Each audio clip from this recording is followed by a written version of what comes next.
प्यारे बच्चों, जैसा कि हम पढ़ रहे हैं यात्रियों के नजरिए से, हमारा टॉपिक आज है इर्विनवत्ता के द्वारा भारत में दो प्रकार की डाक व्यवस्था का वर्णन दिया गया है। तो आज देखेंगे संचार की अनूठी परंपरा। संचार होता है कि एक जगह से दूसरी जगह तक संदेशों को भेजने के लिए जो व्यवस्था होती है उसको संचार की व्यवस्था है। जैसे कि आज वर्तमान परिप्रेक्ष्य में आप देखते हैं, वर्तमान समय में संचार के बहुत सारे मीन्स हैं। टेलीफोन है, प्रेस है, टीवी है, इंटरनेट है, मोबाइल है, कंप्यूटर है। तो ऐसे बहुत सारी वर्तमान समय में तो बहुत सारे ऐसे व्यवस्थाएं आती है। जब हम इस काल की बात करते हैं, 13वीं और 14वीं शताब्दी की बात करते हैं कि उस काल में संचार कैसे होता होगा, एक स्थान से दूसरे स्थान तक संदेशों को कैसे भेजा जाता होगा।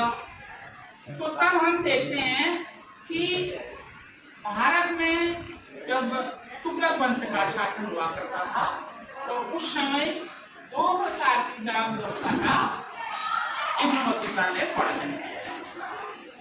पहला था कुलुक, इसे कुलुक कहा गया है, जिसे अश्वडाक व्यवस्था।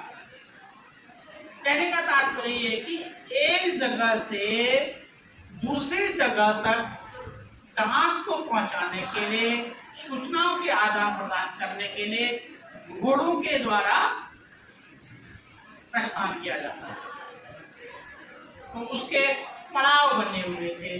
एक जगह पड़ाव है, वहां तक जो है घोड़सवार डाक का थैला पकड़ेगा और जितनी तेजी से घोड़े को भगा पाएगा, घोड़ा जाएगा, उतनी तेजी से वो दूसरे स्थान तक दूसरे पड़ाव तक। उस पड़ाव में यानी कि जो डाक चौकी थी, वहां से दूसरे लोग जिनकी ड्यूटी थी वो अगले पड़ाव। तो इस प्रकार जो है एक जगह से दूसरे जगह तक जो डाक भेजी जाती है। तो ये अश्वडाक व्यवस्था जिसका कहा जाता है। दूसरा था दावा, ये पैदल डाक व्यवस्था।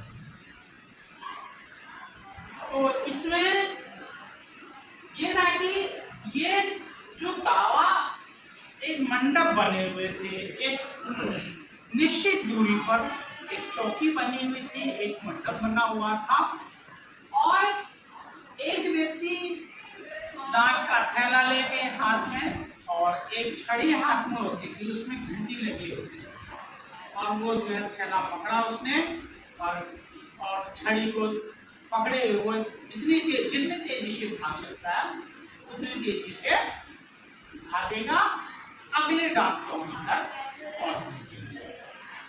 तो वहां पर पहले से तैयार बैठे रहेंगे लोग कि अब डाक आ रही है और डाक क्या है वो आ रहे हैं और उनके हाथ से उन्होंने जो है थैला पकड़ा और वो भी अगले पड़ाव तक उतनी तेजी से, जितनी देर से चल सकते हैं उतनी देर से जाएंगे। तो इस प्रकार फिर एक स्थान से दूसरे स्थान तक जो है संचार के लिए जो है ये पैदल डाक व्यवस्था का संचालन किया जाता है। यहाँ तक कि जो पैदल डाक व्यवस्था थी यह अश्वडाक व्यवस्था से भी ज्यादा फुर्तीली थी। ठीक है, तो ये दो प्रकार की डाक व्यवस्था का आपको ये छोटा सा ये विवरण था। इसको अब देखिए किताब में देखिए थोड़ा सा।